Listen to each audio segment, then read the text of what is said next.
The Aquest Podcast, Funds Industry Conversations. Hello podcast listeners, and welcome to the Aquest Podcast with me, Danny Lawler. If you're new to the Aquest Podcast, do make sure to hit the subscribe button and also like and share the pod where you can. Well, crypto assets, cryptocurrencies, digital assets are all very topical. We know in the last couple of weeks we've had a blog post by the Governor of the Central Bank of Ireland all about cryptocurrencies and the likely formation of an e-euro at some stage in the future. We also recently had questions and answers issued by the central bank on UCITS and AIF investments in cryptocurrencies. So for this episode of the podcast, I thought we'd delve into the darker side of cryptocurrencies and initial coin offerings. I'm delighted to be joined by Erica Stanford, who's recently written a book called Crypto Wars, Faked Debts, Missing Billions, and Industry Disruption.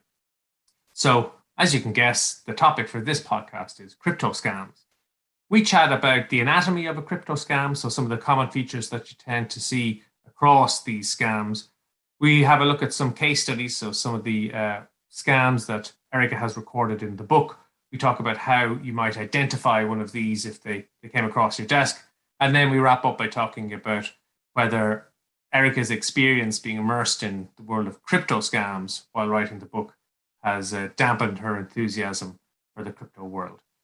So, with that in mind, sit back, relax, and enjoy. We begin our discussion by chatting about, of all things, the author Roald Dahl. The Aquest Podcast, Funds Industry Conversations. Hi, Erica. Delighted to have you on the show. Thank you very much for joining me. Thank you for having me here. Good to see you. Well, listen, when we did our prep a couple of weeks ago, I said I was reading the book, but that it was competing with Roald Dahl for my attention because I do bedtime stories with the kids. And I have to say, as I went through Crypto Wars, I wasn't sure which was more believable, some of the stuff there or some of the stuff in Roald Dahl, because it's pretty fantastic. I'm going to take that as a compliment. I don't think I've ever had the book compared to Roald Dahl before, but Roald Dahl was my absolute favorite as a kid. I was totally and utterly hooked to some of those stories, and you've made me want to go back and read the entire Roald Dahl book collection. So I'll take that as a compliment. You won't be disappointed. I think if I ended up on Desert Island Discs and they asked me about my author, I'd be saying Roald Dahl. I don't know why. I have never heard anybody say it, but I don't know why they don't. They should just fess up. No, do you know, it's true. I mean, what could bring greater happiness? And I think, I'm going back now, but the giraffe, the Pelly and me, and all the talks about all the wonderful sweet shops. I think, yeah, some very happy memories there, which I'll go back and relive. And I guess as you did the research for the book, and we'll come on to it in a second, did you find, as you found more and more examples of scams in the world, that they, did it astound you? Did you kind of think this couldn't be real? There were some. I mean, pretty much every one of them, actually. You do think that. I mean, there was one of them because, most of the scams I only really heard about for the first time when I started to research for the book and sort of started reading about and digging deeper. But there was specifically one of them that I remember watching sort of from the sidelines, when it was happening, and the BitConnect scam. And it's one of the most famous scams now in crypto. And it was a massive Ponzi scheme that got about 4 billion out of people. And I remember watching that one because they came on with these claims that they've got this trading bot and this trading algorithms that if you send them money you'll get X% returns, and people are getting returns, and it was just going up like crazy. I mean, the token went from, I don't know, a few cents up to, it was like $460 in a really short space of time. So you had people getting really excited, and then you saw BitConnect were sending out these vouchers to people who invested for thousands of dollars that they would pay them to fly to these parties in Thailand. And you saw this and you saw all of the hype, and then it crashed basically to zero in no space of time because people had pretty much found out that it was a Ponzi scheme. And then it started again and they launched another. And I just remember watching this thinking, this is absolutely crazy, you know, and you can understand how people sort of get into it the first time and fall for it the first time at the beginning, but then for it to sort of have a round two and people to still fall for that again. I do remember watching that and sort of the ICO period and thinking, this is crazy, but it's true. I think the more you read about some of the, you know, the really crazy stories, you do have to wonder, you know, did people get this, did the sort of the people behind them, scammers behind them, get so far involved that they believed them themselves almost because they acted so persuasively? But no, it was just one crazy story after the other, really. Yeah, BitConnect coin, that was the one with the 5 supercars that were given out to... Yes. Wow, big, yeah. Nice supercars. You can't beat it. Well, let's start from the beginning, Erica. What's your background then? How did you come to write Crypto Wars? Well, I mean, how I came to write Crypto Wars, I don't know if that was anything to do with my background. So I first, how I came to write it, a publisher had reached out to me and asked if I wanted to write it. And I think largely because I run what's called the Crypto Curry Club. So it's the main crypto community in the UK. And we'd had an event where I'd heard the Missing Crypto Queen podcast series. So the BBC did this absolutely incredible podcast series about one of the biggest scams, which features in the book. It's about this Ponzi scheme called OneCoin, and it's now thought that they raised about $25 billion in this massive Ponzi scheme, and the founder's just been on the run for years and sort of wanted and hunted down by the FBI, and it's not known, is she alive, is she dead, where is she, what's happened, it's still a total and slightly incredible mystery. What really happened to her, and you've got other founders are in prison. It's being confirmed to be a scam, and yet you still got people promoting this scam and still making money off it and still holding events for it. And it's just, you know, one crazy thing after the next. But they did this incredible podcast series, which I was sent and listened to, and reached out to the guy Jamie who'd done it, just basically sort of fangirl style, going, this podcast is amazing, and you know, fangirl style, asked him if he might be willing perhaps to speak at one of our events. And we, you know, this was before lockdown, so we used to do these invite only sort of, you know, round table with lots of food and drinks, sort of networking and community events. So, you know, he replied that he'd heard about it and he would love to, and, you know, came and spoke at one of our events in a sort of Chatham House Rules style. So we had a restaurant, and he just told us story after story, and, you know, told us things that he couldn't really share as easy on a public podcast. And, you know, it was just absolutely incredible afternoon. I think we were all just sort of getting hooked and, you know, high of hearing just these absolutely crazy stories that you know you wouldn't believe were true. But then other people from the community, and these were people that are in our Crypto Curry Club community, and several of whom had been in the crypto space since you know, really, really early days. So pretty much since the early days of Bitcoin's invention, and you know, some of them had seen other scams and you know, tried to either alert authorities or tried to alert law enforcement or tried to warn people, or sort of gone public on social media saying that, you know, such and such is a scam and be careful.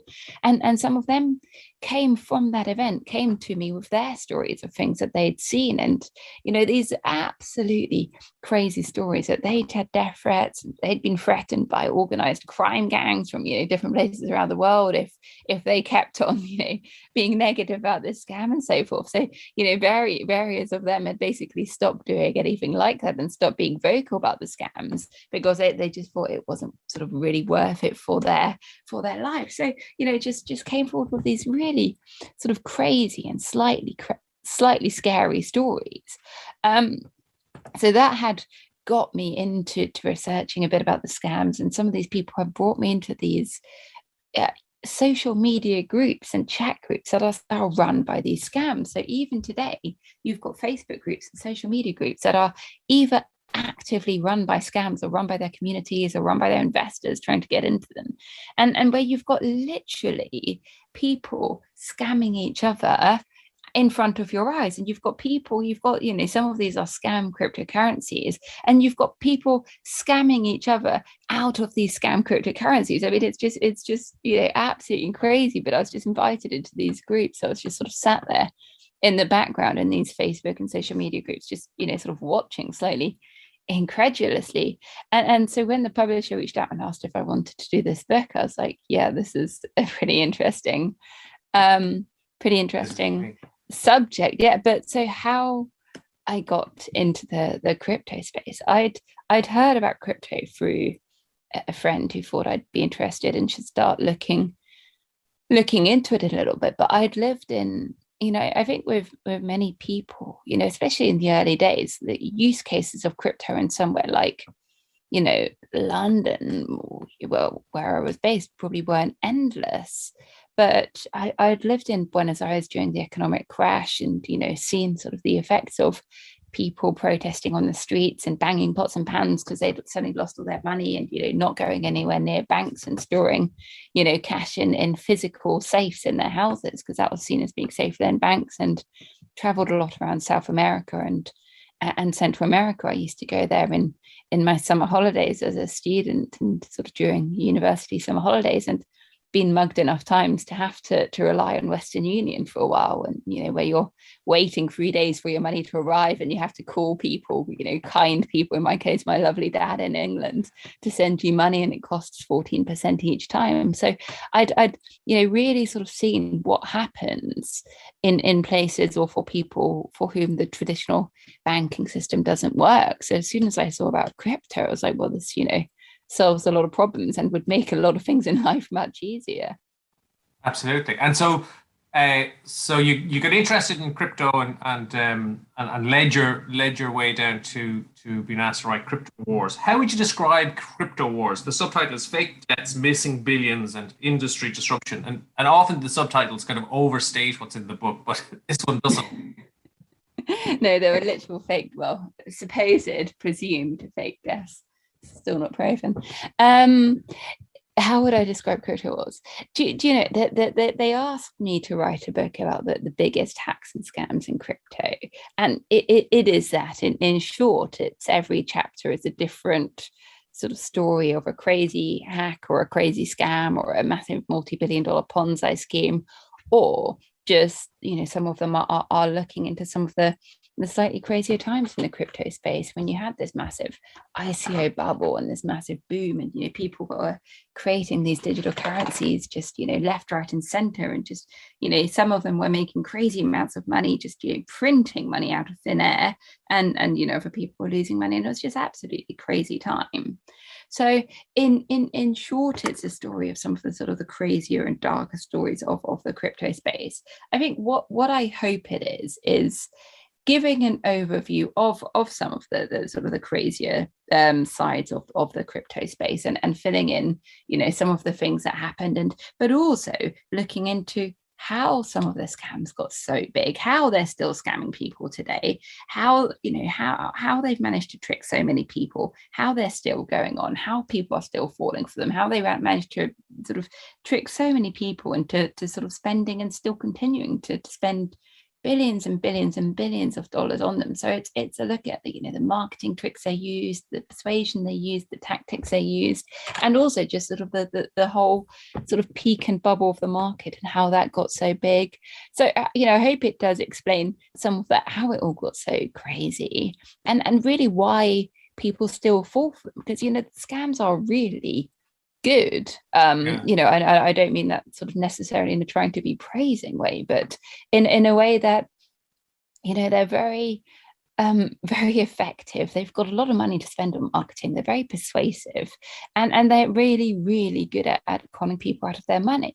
So just how the space got so big and so crazy and so wild, and looking at that, but then also it's looking into at the end just some of the plus sides of crypto and some of the actual cool use cases. And it's not an anti-crypto book at all, but what I hope it does do, because there's so many books about crypto, and they're the ones I've seen are largely so difficult to read and so complicated, and I hope that this is easy reading, it's fun reading, it gives us like overview of this space, that people can understand more about what they're getting into. But then also, I do hope that if people do read it and get to see more about the scams and how they work and how some of the bigger sort of bad projects work, that they might be more aware of some of the tricks used and therefore less likely to fall for them.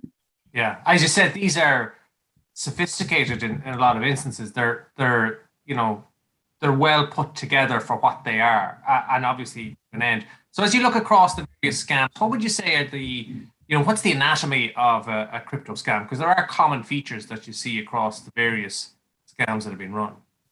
There are some common features, and in some ways, if you look at the different scams, they're so, there many of them are totally unique, and each have different sort of product offerings. But there are some common features, and one key sort of thing or aspect to bear in mind with crypto, it's not like with fiat currency. With fiat currency, for example, if you get your bank account hacked and somebody makes a payment that wasn't actually you can call your bank and go, hi, really sorry, I was hacked, there's this transaction which wasn't me, and they'll do a bit of an investigation, and if they find out in fact that it wasn't you'll get your money back, and all is fine. And that just doesn't happen in crypto. So with crypto, if you send a crypto transaction, or if you send a Bitcoin transaction, you've sent that transaction. There's nobody that you can call and go, well, sorry, I didn't mean to send this transaction, or sorry, I sent this transaction to the wrong address, or sorry, I was tricked into sending this transaction and I didn't mean for the scammer to get my money. And you can't do that. Once you've sent your Bitcoin, or once you've sent your crypto, that's it. It's in the scammer's hands. And there's a saying in crypto, the gist is, if you've got the access to that cryptocurrency, if you've been sent it or you're storing it, and you've got the sort of the keys and the ability to access that crypto, you're the one that's got the power. You're in control.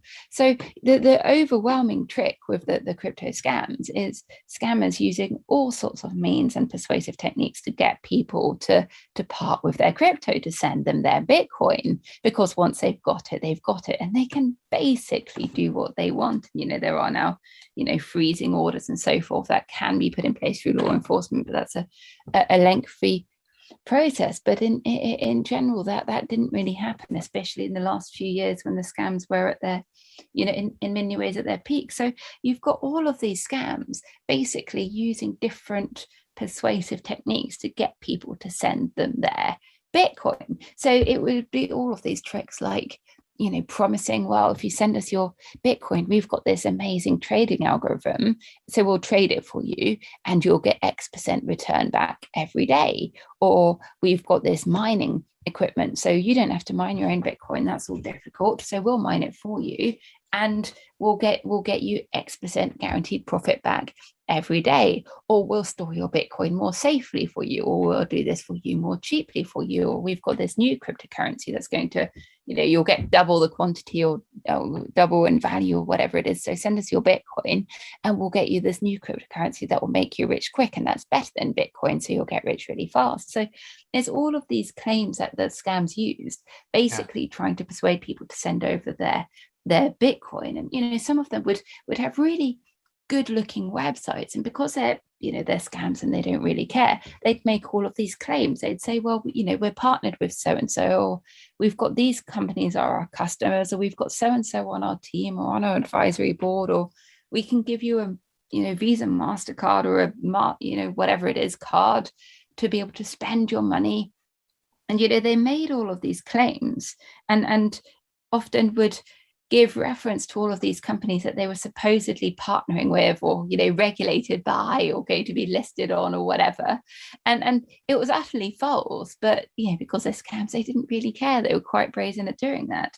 So that's one thing. And then the other sort of main trick just commonly used is multi-level marketing. And OneCoin, which was this massive, big sort of $25 billion Ponzi scheme, I think how they got so big was because they were really the first ones to bring multi-level marketing to crypto. And for anyone that's familiar with multi-level marketing, it's arguably morally highly dubious. Apparently about 98% of people that get involved in multi-level marketing lose all their money, and most people end up losing their money, and it's not safe for the majority. But for physical tangible products, it's legal, and some people do well, and there are legitimate multi-level marketing companies out there.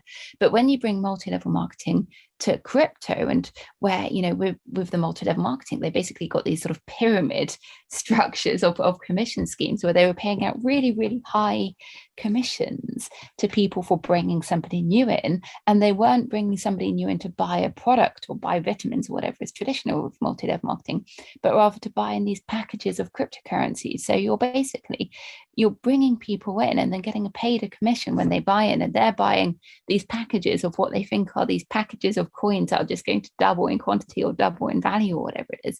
So it was this sort of perpetuating cycle. And because like with any successful Ponzi scheme, to trick the first people, they initially pay out. So the first people would get involved and see it and believe it and send their money, and then they would get their money back and they would make profit. So they really believed that it was true and that it was a good product, and then they'd bring their friends and their family and tell everybody they knew about it because they really believed it. And then of course also because they were being incentivized by these high commissions for people that they brought in. So I think why some of the scams get so big, because you've got people, not only people sort of innocently falling for them, but then it's people's friends and families bringing people in, or religious leaders or community leaders that had either fallen for them or were just being greedy and conned by the high commission payouts. So why they get so big is because the scammers have this massive sort of sales force comprising people that regular people knew. Yeah, and I think it's easy to get lost in the kind of fantasticness of the scams and the claims and how egregious they were and how outrageous they were. And it's easy to lose sight of the fact that in most of the instances, this is real money lost by real people who couldn't afford probably to lose what they lost, or certainly some of them couldn't, where they're maxing cards or remortgaging houses or putting life savings into it. The next thing you know, what you thought was a genuine, really good investment opportunity turns out to be a scam. Massively. It's been a real problem. And of course, that's exactly what the scammers are doing. They're not going after sophisticated investors. They're not going after hedge fund managers or, even sophisticated crypto investors. They're going after regular people and after people specifically in vulnerable communities or in areas, in some cases where they don't have access to things like the internet or computers where they can really do their own research. They know exactly what they're doing, and they're targeting the people that are the most vulnerable and are the most prone to falling for them because they're the least experienced in that space. And you say, well, it might be obvious that it's a scam, but to a regular person who isn't expecting to be scammed and who isn't really experienced in the crypto space, you can really see why sort of normal, smart, innocent people would fall for them and be tricked by them. And if you could pick, I guess, one case or one story from the book as a short case study for us, and just talk us through what happened, which would that be? Yeah, sure. I mean, I think one of the, the sort of the almost sort of most sort of conclusive stories, there was one, it was called Bit Club Network, that sort of preyed onto everything. And it was sort of the classic Ponzi scheme. And they sold Bitcoin mining. So for anybody who's new to the crypto space, Bitcoins are produced by mining, and it's slightly more complicated, but it basically uses computing energy to solve algorithms. And if you sort of solve that algorithm first, you win a batch of Bitcoins. That's a highly simplified explanation, but you used to be able to mine Bitcoins from your own computer. But that was before Bitcoin had gone up in value, so that didn't really make much money. But now Bitcoin mining is really, really energy intensive, and it needs sort of whole factories and warehouses of really powerful computing equipment using loads and loads and loads of energy, all directed to this. And it can be quite lucrative for those factories, but it can't be done by sort of regular people, and it uses vast amounts of energy. But because of the volatility of Bitcoin, there was this one project, BitClub Network, that promoted to people that, well, you can get into this Bitcoin mining too, so you don't have to worry about the volatility of crypto. You don't have to worry about investing in crypto and doing it all yourself. All you need to do is send us your Bitcoin, and we'll mine Bitcoin for you. We'll buy mining equipment and we'll do it all for you, and then we'll send you the profits. So they used every trick in the book. They got really, really good salespeople. They had really good marketing. They traveled around the world and hosted all of these sort of conferences and events in really luxury hotels all around the world, where they spoke to people to show how it worked. So people felt really comfortable, and they showed these videos of this mining equipment that they had, and to get people to invest.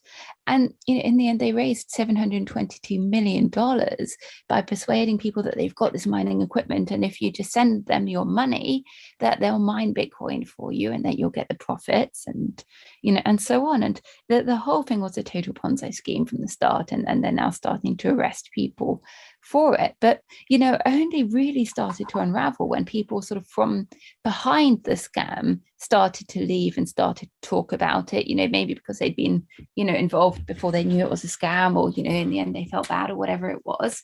And then even the owner of the mining equipment, which was a real genuine Bitcoin mining factory, basically came forward and said, hey, this is our equipment, and we've never had a partnership with them, i.e. making it clear that their claims of owning that equipment were just fallacy. So it's in a way, it's a perfect scam, because it really appeals to people's desire to get rich, to make money without having really to do anything. But they used all of the tactics. They used in-person luxury events, they used good salespeople, they used good sales platforms, they used marketing, they used Instagram, they used everything to get people to meet with their salespeople and to make it look like this really real thing, and yet it was still a scam. Yeah. And I guess as I read through the book, Erica, not so much as an investor, I guess, but more, as an advisor. So it's very common for people to reach out and be interested in getting some guidance through an authorization process or whatever it is, where there's some project that involves a crypto element to it. And as I read through the book, I was thinking, gosh, well, I don't want to be involved with people who are up to no good. And what can I learn from the book that would kind of help me identify flags from coming from projects that might make me think, this is something that isn't maybe what it says it's going to be. What kind of flags would either an investor or somebody who's potentially an advisor to these types of firms, what kind of things would they look out for? And again, it's a slightly hard question, because of everything that you think, well, you'd say this is a flag. Well, the scams are clever, and they're getting really, really clever.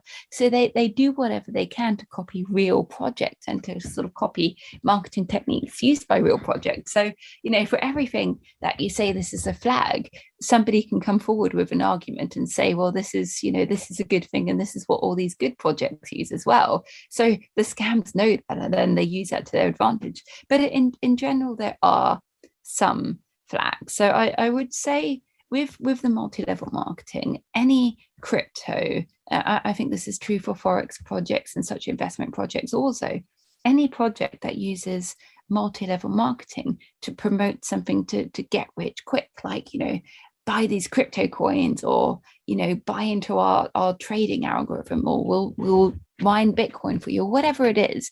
Anything that uses multi-level marketing for that, and by multi-level marketing, I say where there's commissions paid out to people for bringing other people in, I would see that as a massive red flag, and pretty much run away as fast as possible.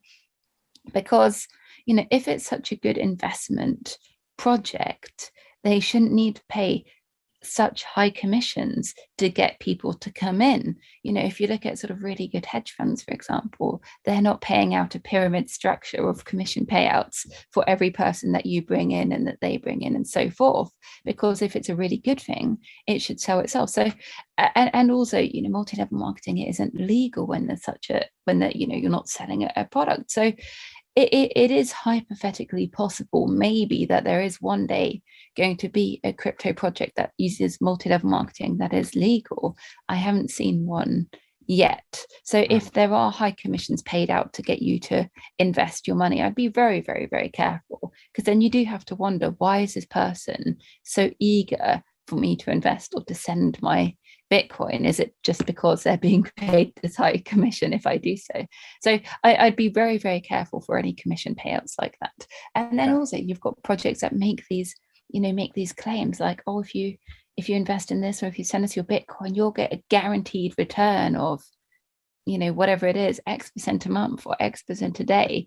And, offering such returns, I mean, it's pretty, it's in some cases it's illegal, but it's also very, very hard to say that. And again, go back to sort of the best banks and the best funds and the best traders in the world, they can't guarantee returns. Yes, they might do well on average, but they can't guarantee that they're going to make 1% or whatever it is every single day. It's not possible. There's no industry in the world has been able to do that. Sometimes there's good days, sometimes bad days. On the whole, maybe they do better than worse, but you can't guarantee that. So I'd say if there's any sort of guarantees made, and especially when they're far too good to be true, I'd be very, very, very, very careful. Often it's illegal to say that, but also be a little bit realistic. Is it possible for them to be able to guarantee those returns?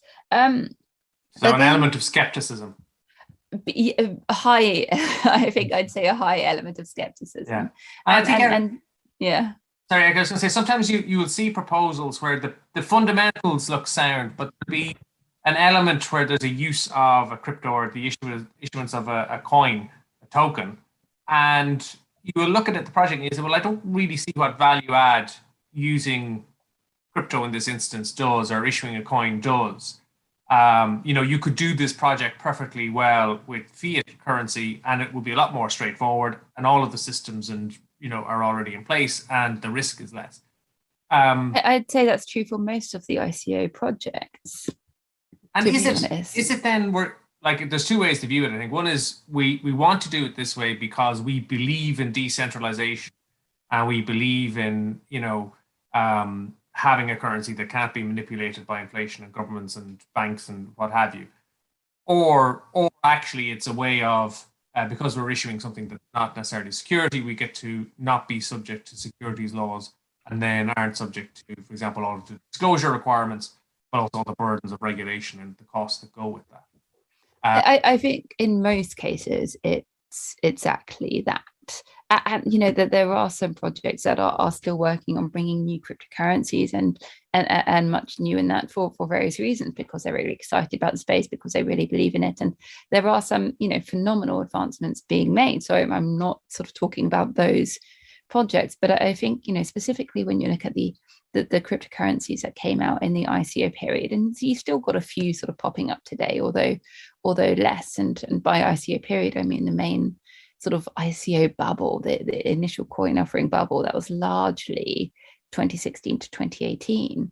And it was exactly that. By launching a new cryptocurrency, it gave them a way to make money. So you've got these startups that, had they, often probably didn't have a very good business idea. And, had they taken their idea to a VC or to a fund or to a bank or even to friends and family, they'd have probably been, laughed all the way home, or, told nicely that it wasn't a very good project to invest in, and wouldn't have been able to raise money. But because it was this ICO period, you had these startups coming up with all sorts of ideas and raising sometimes crazy amounts of money. I mean, you saw all sorts of things like, raising, making banana chips, and these banana chips would be sold on the blockchain, and you need a specific currency to be able to buy these banana chips, or a specific currency to be able to buy this wine or sandal, whatever it is. And you don't need a specific currency to buy banana chips. And yes, there might be benefits to having banana chips that are traded and traced on blockchain so that you can prove they're organic or whatever it is, but that's a totally separate technology and totally separate argument. But you don't need a specific currency to buy banana chips. Just as an example, it's actually much easier to buy banana chips with your credit card, or with Apple Pay, or with whatever other payment method. So you're absolutely right, because by creating a new cryptocurrency, that's how they were able to raise money, because they would say, well, this new token is going to be better than Bitcoin, and it's going to go up in value by X and such amount. And of course, it's not legal or possible to say that it's guaranteed going to go up in value by whatever X amount. But that they said it, and people believed it, and that's how they raised sometimes crazy amounts of money just by issuing this new cryptocurrency. And of course, now about 98% of them have crashed to zero. Yeah, absolutely. And so, Eric, as we wrap up the podcast, and you've spent probably a year up to your neck in crypto scams and all of the things that can go. Literally, it was entirety of lockdown. Do you have any faith left in the in the world of crypto and digital assets and blockchain, or has it all been eroded and are you jaded after these? No, not at all. I mean, I came to sort of to writing the book after several years of running this sort of crypto community where you meet incredible people doing incredible things and seeing a lot of the amazing stuff that is happening and continuing to happen. So no, I have absolute belief in the potential and some of the opportunities and some of the use cases of crypto. And I see the scams as only one, it's not a small element, because you're talking huge amounts of money, but I would see it as only sort of one sort of small side and very unfortunate element of the space. And I think sort of to go take a step back, it's not that there are only scams in crypto. You've got scams and all of these things left, right, and center at the moment. Especially since lockdown, you've got opportunists taking advantage of every type of space. Be that scam phone calls, be that scams text message, it's email addresses on social media, affecting every industry. You had that also, with all the new technologies. It happened in the .com bubble. We'll see it again. You've got more hacks at the moment. You've got more cybercrime at the moment. So, I think it's fair to say that scams and online crime has hugely gone up. And also the scams aren't really about crypto. They're not actually so much crypto scams as scams that are taking advantage of the excitement that is surrounding the crypto space, and taking advantage of the fact that lots of people have made money in crypto and lots of people want to get in, and it's this new digital currency whereby they can make money. So if they make all of these promises, then people will fall for it and all of that. So it's not really so much that they're crypto scams so much as scams taking advantage of the space. So I think it's just unfortunate that they happen, and unfortunate that they get so big, but I don't think it really says anything about the potential of crypto. And really crypto, it's you've got a lot of people focusing on the trading side and all of that, but you've still got huge amounts of use cases of how, just because it's a digital currency, it can be used in micropayments, it can be sent in international transactions. You've got all of this wealth of potential benefits and use cases that come with this space. And I'm lucky enough from the Crypto Curry Club that almost to be in the center of it, where you see what people are doing and the projects that they're working on, and how much good is happening in terms of payments, in terms of security, in terms of charities using crypto in all sorts of things. So no, I think it's an incredible space, and I see the scams as just an unfortunate side aspect of it. But I do think, and I hope that the more people become aware of how the scams work, that hopefully less people will then fall for them.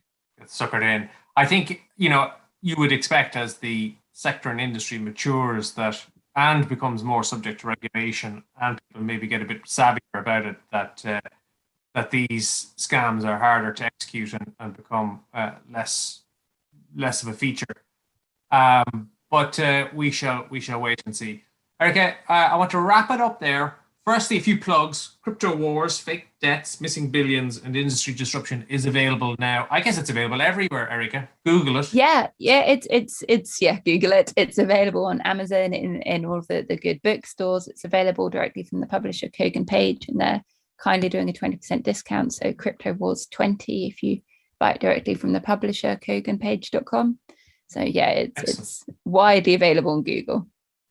talk to us just for a moment about Crypto Curry Club and how people can sign up, because you do an excellent newsletter every week. You do, I think, a monthly magazine. How do people get involved?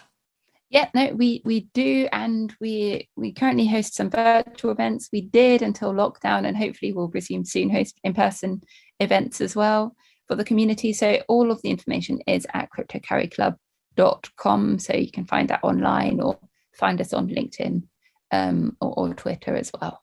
Excellent, and it is a very, very valuable resource if you're interested in any of this area. Last thing, the podcast that Erica mentioned is called The Missing Crypto Queen. It's a BBC podcast, so you'll get it on BBC Sounds or through Spotify or any of your usual podcast providers.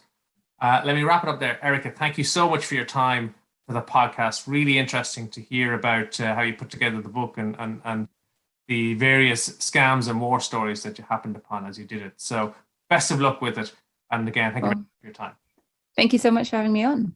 Let's wrap it up there. Thank you very much, Aquest Podcast listeners, for tuning in. Hope you enjoyed the episode. We'll catch you next time on the Aquest Podcast.